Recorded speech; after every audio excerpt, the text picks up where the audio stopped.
नमो वरिहन्ताणं नमो सिद्धाणं नमो आयरीयाणं नमो वज्रायाणं नमो लोये सव्यसाहूणं वन्दितु सर्वसिद्धे ध्रुवमचलमणोवमं गतिं पत्ते वोच्छामि समयपाहुड मृणमो सुधकेवली भणिदं नमः समयसाराय स्वानुभूत्या चकासते चित्स्वभावाय भावाय सर्वभावान्तरक्षिदे निज स्वरूप को परमरस जामे भरो अपार वंदो परमानंदमय समय सार अविकार।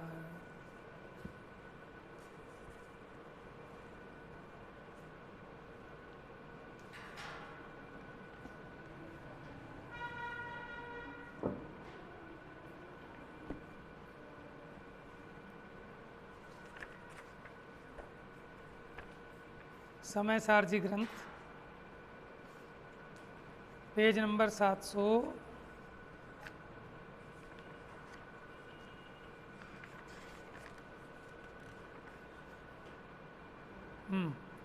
712।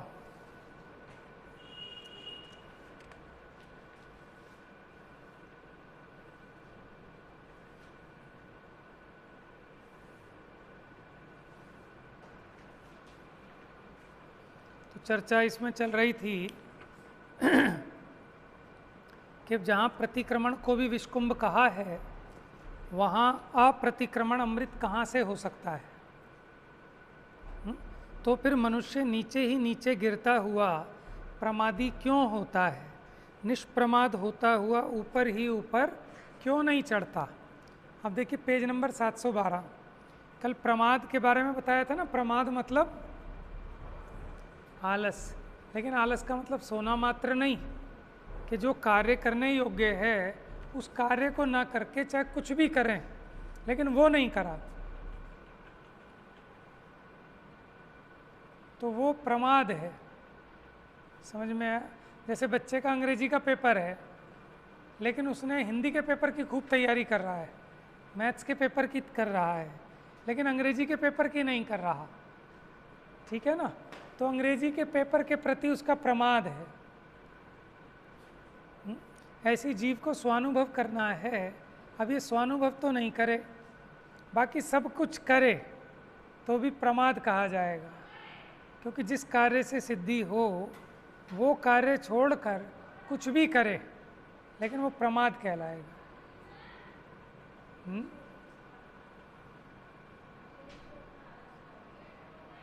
अगले श्लोक में आ रहा है, हाँ, इसी अर्थ का दृढ़ करता हुआ काव्य कहते हैं। ये कलश संख्या 190 पृथ्वी छंद है। चलो गाओ बेटा एक साथ, पृथ्वी छंद जोर से एकदम।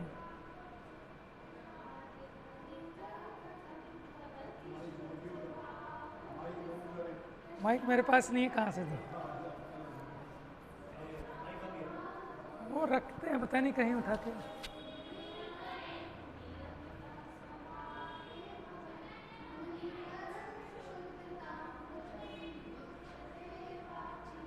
प्रमाद कलितः कथम भवति शुद्ध भावो लसा कषाय भर घोरवाद लसता प्रमादोयत अतः स्वरस निर्भरे नियमितः स्वभावे भवन मुनि परम शुद्धताम व्रजति मोच्यते वाचिरात।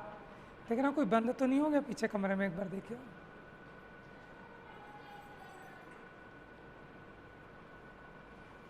हिंदी अर्थ देखते हैं इसका।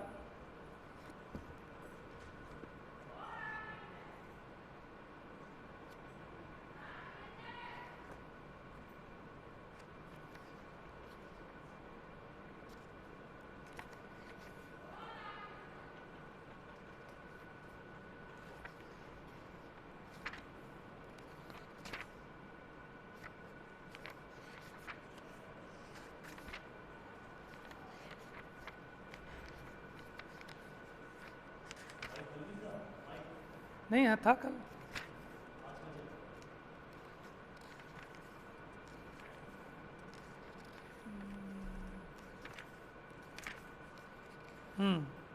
क्या वो बंद था कोई?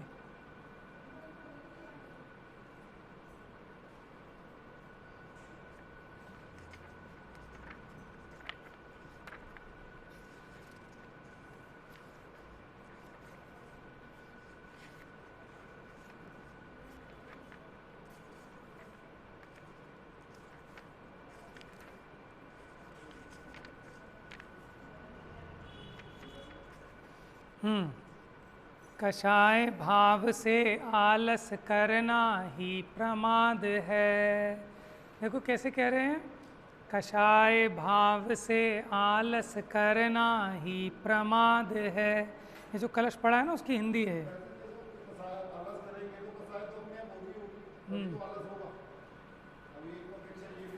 हाँ, मतलब आलस का मतलब हम समझते हैं कि सोना, या हाँ कि वो काम नहीं करना प्रमाद के कारण। यह प्रमाद का भाव शुद्ध कैसे हो सकता। जो कषाय के भार से आलस करना ये प्रमाद है, और वो प्रमाद का भाव शुद्ध कैसे हो सकता है। निज रस से परिपूर्ण भाव में अचल रहे जो, अल्प काल में वे मुनिवर ही बंध मुक्त हों। देखो मुनि के संबंध में बात है कि अगर मुनिराज भी प्रमादी हैं, प्रमादी मतलब छठे गुण स्थान का नाम प्रमत्त विरत है, और सातवें में अप्रमत्त। क्यों छठे में प्रमादी क्यों कहा? कि स्वरूप से बाहर आए तो प्रमादी, और स्वरूप में लीन हो गए तो निष्प्रमादी। तो जो प्रमाद में रहे उसकी मुक्ति नहीं होगी, और जो प्रमाद को छोड़कर अपने निज रूप में लीन हो जाए उनकी मुक्ति होगी। तो कह रहे निज रस से परिपूर्ण भाव में अचल रहे जो, अचल माने वहाँ से हिले नहीं, वहीं टिके रहें स्वरूप में। अल्प काल में वे ही मुनिवर बंध मुक्त हो। देखो अर्थ, कषाय के भार से भारी होने से आलस्य का होना सो प्रमाद है। इसलिए यह प्रमाद युक्त आलस्य भाव शुद्ध भाव कैसे हो सकता है। इसलिए निज रस से परिपूर्ण, निज रस माने अतीन्द्रिय आनंद, सच्चा सुख, स्वाधीन सुख, पर द्रव्य के आश्रय से नहीं, स्वाश्रय से माने निराकुलता रूप। निज रस से परिपूर्ण स्वभाव में निश्चल होने वाला मुनि परम शुद्धता को प्राप्त होता है, अथवा शीघ्र अल्प काल में कर्म बंध से छूट जाता है। प्रमाद तो कषाय के गौरव से होता है। गौरव माने किसी का रस चढ़ना, उसे कहते हैं गौरव। तो प्रमाद तो कषाय के गौरव से होता है, इसलिए प्रमादी के शुद्ध भाव नहीं होता। जो मुनि उद्यम पूर्वक स्वभाव में प्रवृत्त होता है वह शुद्ध होकर मोक्ष को प्राप्त करता है। देखो हमने कहा था ना, आप शिखर जी चले जाओगे, ठीक है, सोनागिर चले जाओगे, मूड़बद्री चले जाओ, वो काम तो सरल है जीव को, है ना। लेकिन कोई कहे 5 मिनट कहीं एकांत में बैठकर अपने स्वरूप का ध्यान करो, तो ये नहीं कर सकता, क्योंकि कषाय की तीव्रता है। समझ में, कषाय के भार से ये अपने उस काम में हमेशा आलस करता है। तो ये जीव का जिसका मोह मंद पड़ता है, ठीक है ना, और जिसे सच्चा उपदेश मिले, अपने प्रमाद को छोड़े, तो ये काम सरल है। देखो बोधि आपको रूप है, निश्चय दुर्लभ नाही, लेकिन भव में प्राप्ति कठिन है, यूँ व्यवहार कहाँ। सम्यक ज्ञान, आप अपने आत्मा का स्वानुभव करें, ये कठिन नहीं है, बहुत सरल है। बोधि को केवल ज्ञान भी कहते हैं। बोधि माने ज्ञान भी है, बोधि बोध माने ज्ञान, हाँ तो उसी को भावना ही पढ़ा ना, ये बोधि दुर्लभ भावना ही है, ये जयचंद जी छाबड़ा की 12 भावना है।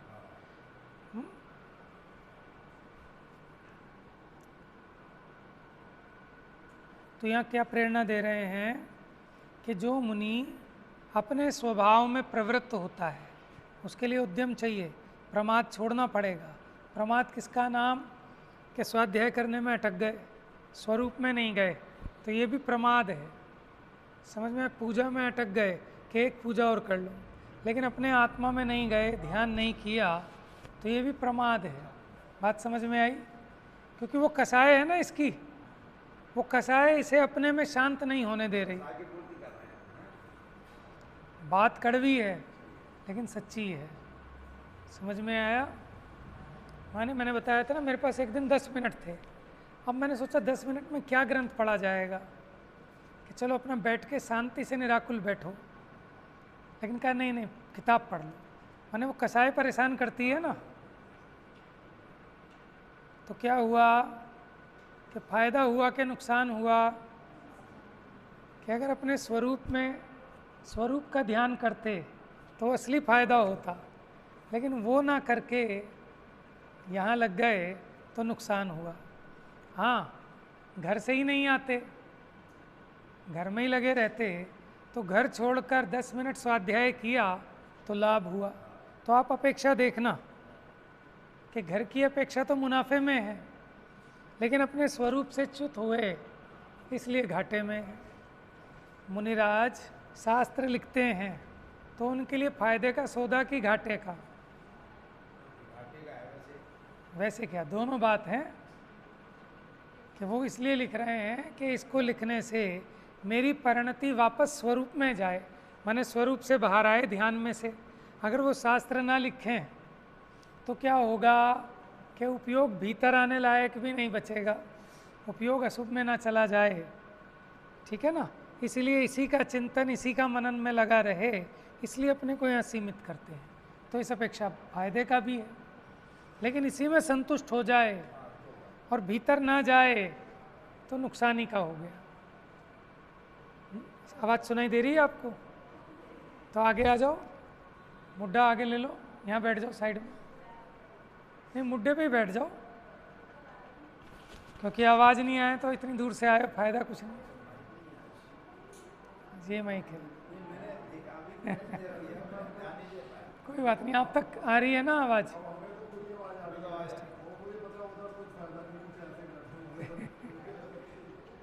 कोई नहीं, आगे आ जाओ।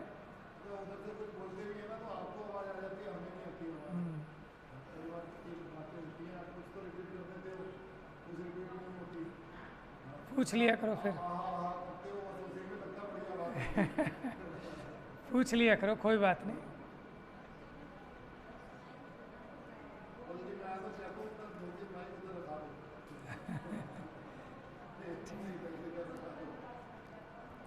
तो आपको बात पकड़ में आ रही है? देखो बात बड़ी मैंने क्या कहें कि सीधी बात कही है इन्होंने, थोड़ी कड़वी तो होती है, कि कह रहे हैं कि क्या इसका मतलब पूजा करना टाइम खराब कर रहे हैं हम, कि यहाँ स्वाध्याय में आए हैं कि टाइम खराब कर रहे हैं? कि हाँ, क्यों टाइम खराब कर रहे हो? कि अपने स्वरूप में नहीं जा रहे, इसलिए टाइम खराब कर रहे हो। नहीं तो इससे अच्छा कोई काम नहीं है, स्वाध्याय से उत्तम कोई तप नहीं है, ध्यान के सिवाय स्वाध्याय से बड़ा कोई तप नहीं है। स्वाध्याय परमम तपः कहा है। 12 प्रकार के तप हैं, 6 अंतरंग 6 बहिरंग। तो बहिरंग तो हल्के हैं, असली तो 6 अंतरंग के हैं। और 6 जो अंतरंग वाले हैं उसमें भी जो टॉप मोस्ट है वो है ध्यान, उसके पहले व्युत्सर्ग और उसके नीचे स्वाध्याय। तो इसलिए स्वाध्याय को परम तप कहा है। स्वाध्याय करने के बहुत लाभ हैं। व्युत्सर्ग, व्युत्सर्ग माने क्या है कि देह आदि के प्रति ममत्व का त्याग करना, उसका नाम है व्युत्सर्ग। व्युत्सर्ग माने होता है त्यागना, तो वो व्युत्सर्ग है।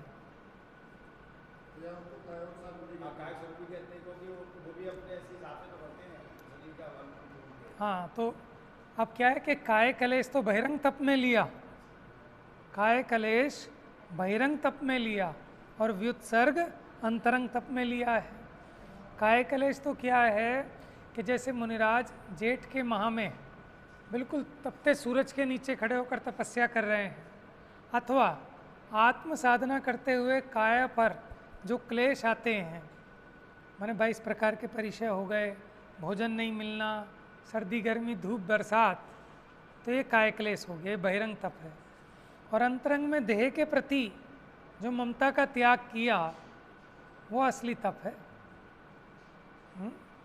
और तप की परिभाषा क्या है?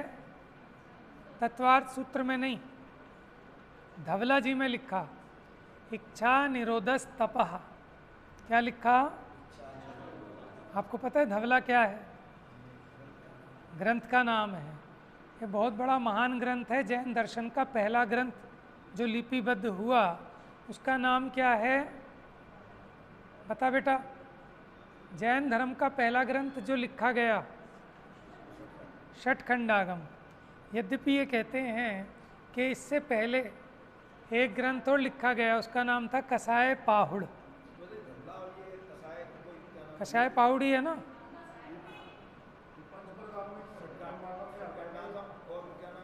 धवला, धवला उसकी टीका का नाम है। जो षटखंडागम ग्रंथ है उसकी टीका लिखी वीरसेन स्वामी, उसके 16 पुस्तकें हैं, उसका नाम है धवला। और धवला माने ऐसा प्रमाणिक माना जाता है जिसमें बहुत खुलासा कर करके समझाया है। 16 किताबें हैं, तो यहाँ लाके सजा के रखेंगे, होनी चाहिए, देख के ये जीव को पढ़ने का भाव भी बनता है। कल्पना बहन भी पढ़ा रही हैं, वो 16 भाग धवला के मंगलायतन से प्रसारण होता है लाइव उसका।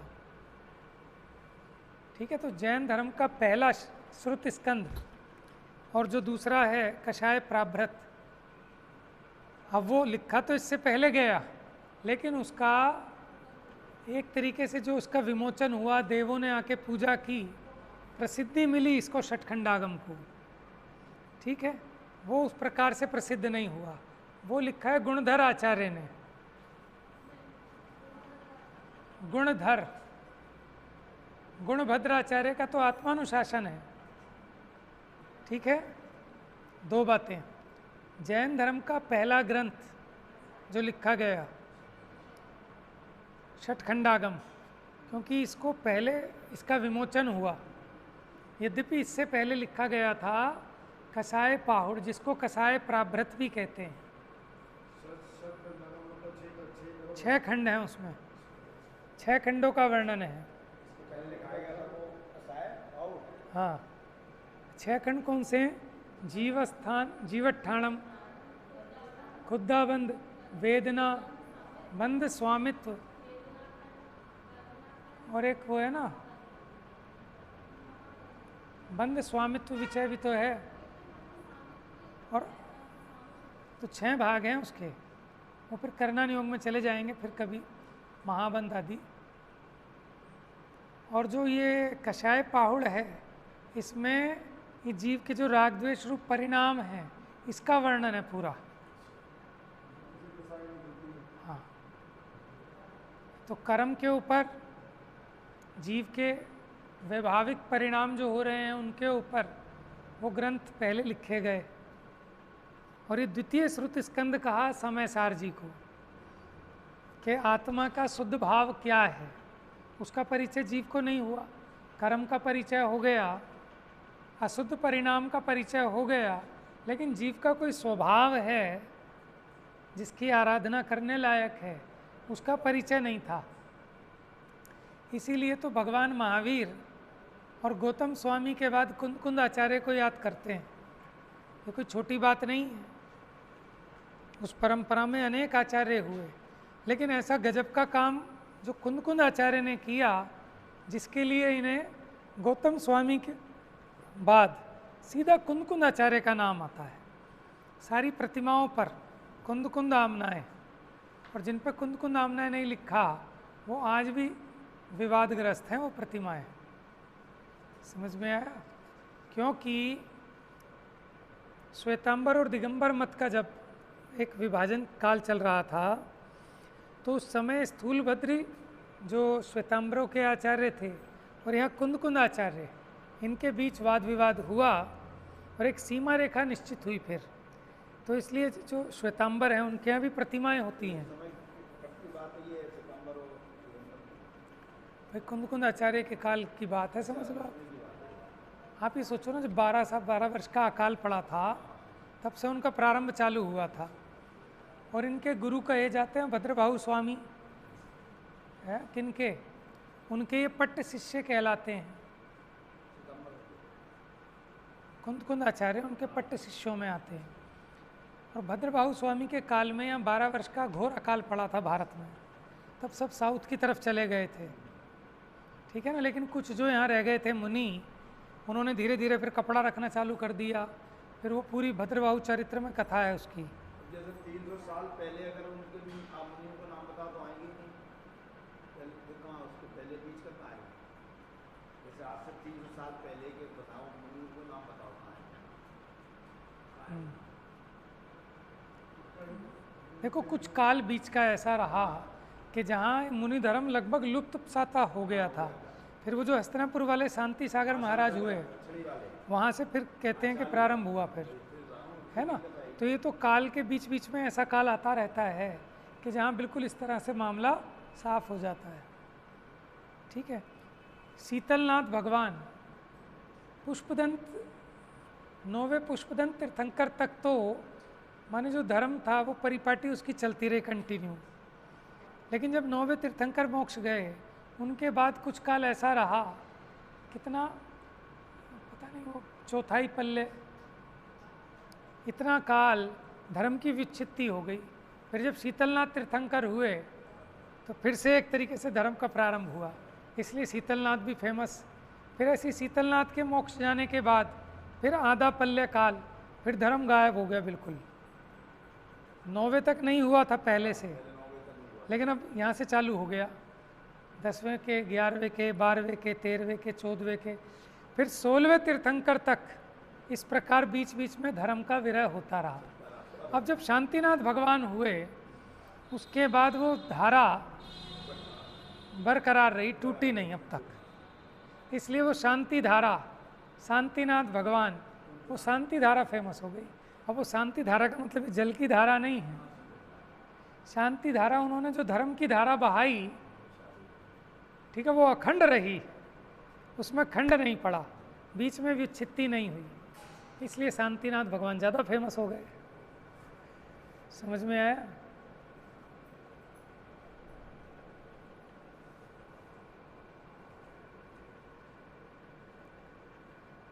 तो प्रमाद तो कषाय के गौरव से होता है, इसलिए प्रमादी के वो शुद्ध भाव नहीं होता। जो मुनि उद्यम पूर्वक स्वभाव में प्रवृत्त होता है वह शुद्ध होकर मोक्ष को प्राप्त होता है। अब मुक्त होने का अनुक्रम दर्शक काव्य कहते हैं कि मुक्ति कैसे होती है, वो अनुक्रम बताने वाला।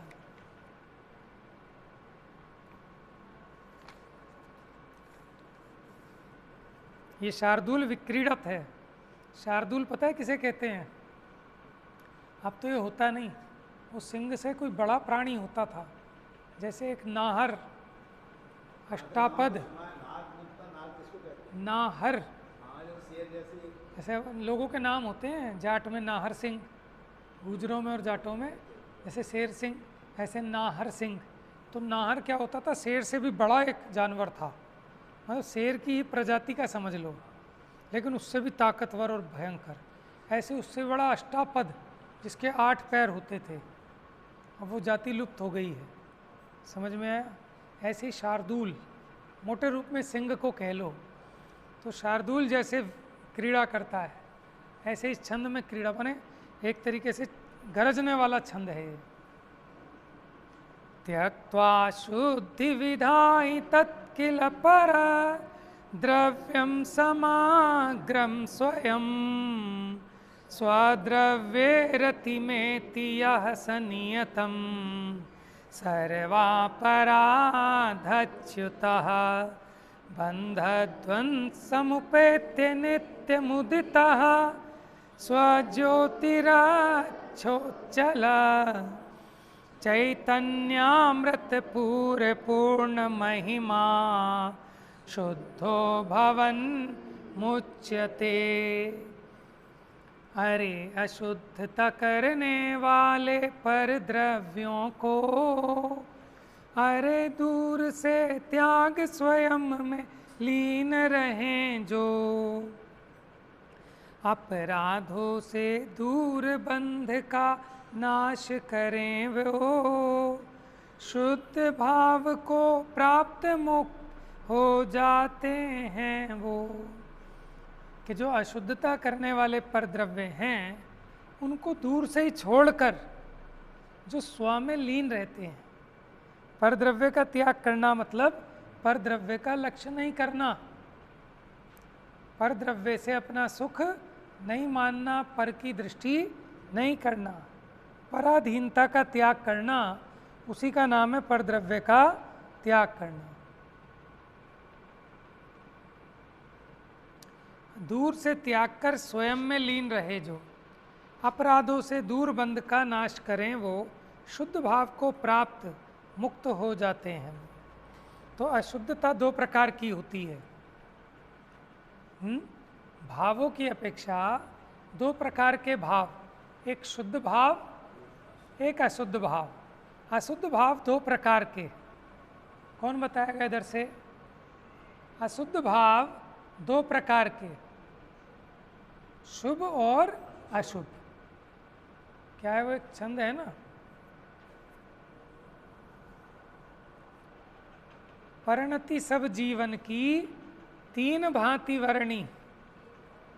परिणति सब जीवन की तीन भांति वर्णी, एक पाप, एक पुण्य और तीसरी पुण्य पाप हरणी। एक पुण्य रूप, एक पाप रूप और तीसरी पुण्य पाप का अभाव करने वाली। तो कौन सी परिणति अच्छी है? तीसरे वाली, कि पुण्य पाप का नाश करने वाली। षोडश कारण गुण करें हरे चतुर गतिवास। आगे, अरे पूजा करने तो हम इसलिए आए पुण्य बंदे, और तुम नाश करवा रहे हो। हम बोल के भी चले जाते हैं, हमें पता ही नहीं। क्या पाप पुण्य सब नाश के ज्ञान भानु प्रकाश, कि पाप पुण्य का नाश हो और ज्ञानु भानु का प्रकाश हो, यानी केवल ज्ञान रूपी सूर्य उदित हो, कि षोडश कारण भावनाओं को भाने का फल ये हो। समझ में आया? हम तो पढ़ते हैं, समग्र मह में कमना जुहोमी, पुण्यम समग्र मह में कमना जुहोमी, कि मैं अपना जितना समस्त पुण्य है वो आपकी पूजा में स्वाहा करने आया हूँ। क्यों? अशुद्ध भाव है इसलिए। समझ में आया? तो पुण्य और पाप ये कैसे हैं? अशुद्ध हैं। और पुण्य पाप से रहित जो शुद्ध भाव है वो ग्रहण करने लायक है, वो उपादेय है। तो यहाँ कहते हैं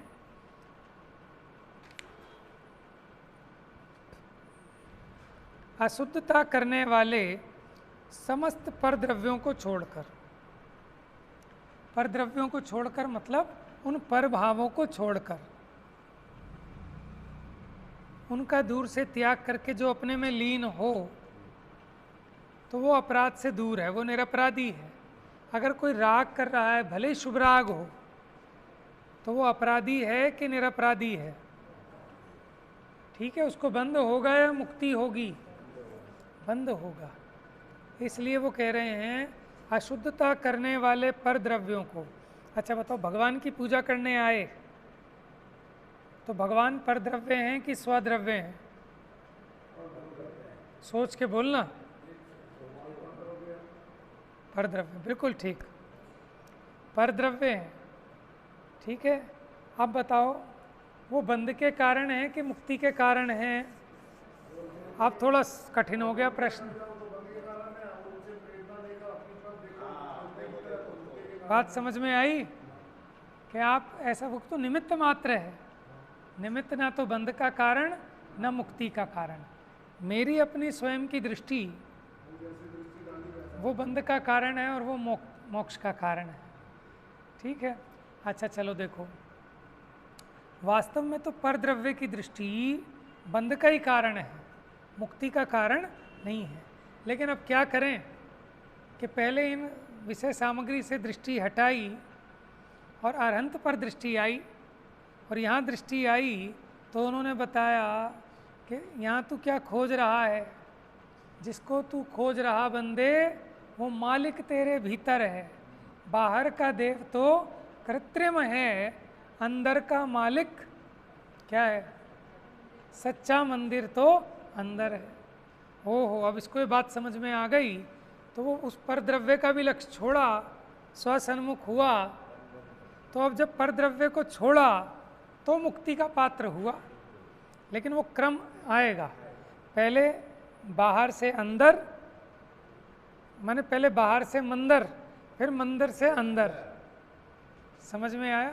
तो वो शुभ भाव का बीच में एक पड़ाव आए बिना नहीं रहेगा, और अगर उसमें जो अटक गया वो पार नहीं लग पाएगा। ऐसे समूसरण में जीव जाते हैं, बड़े खेल खिलौने हैं वहाँ, एक से एक बढ़िया आश्चर्य चमत्कार, जैसे तिलिस्म हो, ठीक है, और उनको देख देख के आदमी वहीं खड़ा रह जाए, ऐसे आंखें फाड़ के, हिले ही नहीं वहाँ से। ठीक है, और वो जीव भी कितना पुरुषार्थी होगा, कोई सब मेले ठेले छोड़ता हुआ सीधा अंदर जाके बैठता है समूसरण में, तभी तो वो वाणी उसको लगती है। पात्र जीव ही तो जाएगा। समझ में आया? तो क्या निकला इसमें से अर्थ कि जो अनंत भगवान का दर्शन है, ठीक है, ये भी बंध का ही कारण है। मुक्ति का कारण तो परंपरा से कहते हैं कि भगवान का दर्शन करेगा, फिर इसको समझ में आएगा कि भगवान भी तेरा भला नहीं कर सकते, तेरा भला तू स्वयं कर सकता है। फिर तू अपने आत्म ध्यान में लीन होगा तो मुक्ति होगी। तब उपचार से कहा जाएगा कि भगवान के दर्शन मुक्ति में परंपरा कारण है। बात समझ में आ रही है कि इसको इसकी अपेक्षा से समझना पड़ेगा। और अगर सर्वथा ऐसा मान के बैठ जाओ कि मंदिर आना ही नहीं, क्योंकि मंदिर आने से तो बंद होगा, टीवी देखने से भी बंद होगा और शास्त्र देखने से भी, तो फिर तो टीवी देख लो। लेकिन टीवी देखने से जो बंद होगा वो महातीव्र अशुभ बंद होगा, और यहाँ जो बंद होगा वो बंद को काटने में निमित्त पड़ेगा। परंपरा से इसको मुक्ति का कारण कहा जा सकता है। ठीक है ना? ये तुझे विधि बताएगा कि बंद से कैसे छूटा जाए। कई बार लोग कहते हैं ना कि कीचड़ में से निकालने के लिए थोड़ा कीचड़ में घुसना पड़ता है। कई लोग कहते हैं कि वो कीचड़ साफ करने के लिए अपने को भी थोड़ा कीचड़ में उतरना पड़ता है। तो ऐसे ही अगर अपने को बंध का अभाव करना है तो उस रास्ते में ये शुभ भाव वाला, माने अगर आप तत्व विचार कर रहे हैं, ये भी तो इससे शुभ बंध होगा। लेकिन आप सोचो कि बंद होगा इसलिए तत्व विचार नहीं करूं, तो फिर तो आगे का काम होगा ही नहीं, उस स्टेप पे पहुंचोगे ही नहीं। दृष्टि ठीक होनी चाहिए, लेकिन अक्लमंदी से काम करना है। समझ में नहीं आए पूछ लेना, क्योंकि ये बात ऐसी नहीं है कि आप दो टूक कह दें, और ऐसे कहना भी नहीं, लेकिन उस बात को समझना, उसके रहस्य को। तो अगर कोई कहे कि भगवान का दर्शन मुक्ति का कारण है कि नहीं, तो है, और कोई कहे नहीं है, सही है, ये भी अपेक्षा समझ में आनी चाहिए आपको। लेकिन भैया ये कहने की बात नहीं होती कि भगवान आपसे मुक्ति नहीं होती। कहा तो ऐसे ही जाएगा, हे प्रभु आप ही मुक्ति के दातार हो। समझ में आया ना? तो इतना अपने को समझ में आना चाहिए कौन सी खाने की दवा है और कौन सी लगाने की दवा है। समझ में आया? और देखा जाए तो उनका बहुमान आए बिना नहीं रहता ज्ञानी को, कि भगवान आपके दर्शन के निमित्त से ही मुझे ये सुखी होने का मार्ग मिला है, इसलिए उनके प्रति अनंत बहुमान आता है और ज़्यादा आता है। समझ में आया? जिसको ये समझ में आता है ना भगवान मेरा भला नहीं कर सकते, उसको भगवान के प्रति और अधिक बहुमान आता है। ऐसे ही गजब है। तो जो पुरुष वास्तव में अशुद्धता करने वाले समस्त परद्रव्य को छोड़कर स्वयं स्वद्रव्य में लीन होता है, वह पुरुष नियम से सर्व अपराधों से रहित होता हुआ, बंध के नाश को प्राप्त होकर नित्य उदित होता हुआ, माने केवल ज्ञान को प्राप्त करता हुआ, अपनी ज्योति से निर्मलतया उछलता हुआ, जो चैतन्य स्वरूपी अमृत के प्रवाह द्वारा जिसकी पूर्ण महिमा है, ऐसा शुद्ध होता हुआ कर्मों से मुक्त हो जाता है। ये मूल शब्द लिखे हैं संस्कृत के साथ में अमृत चंद्राचार्य के, कुंदकुंदाचार्य की गाथाएं हैं। माने अशरीरी थवानु शास्त्र है कि जीव कैसे सिद्ध बन जाए, उसको बताने वाला यह अलौकिक शास्त्र है। जो पुरुष पहले समस्त परद्रव्य का त्याग करके, समझ गए परद्रव्य का त्याग कैसे होता है, कि पहले परद्रव्य से मेरा भला होता है, ऐसी बुद्धि का छोड़ना, यही परद्रव्य का त्याग है। फिर निज द्रव्य में लीन होता है, वह पुरुष समस्त रागादिक अपराधों से रहित होकर आगामी बंध का नाश करता है। वो बंधता नहीं है अब, क्योंकि अपने राग से ही बंधता था। नित्य उदय रूप केवल ज्ञान को प्राप्त करके शुद्ध होकर समस्त कर्मों का नाश करके मोक्ष को प्राप्त करता है।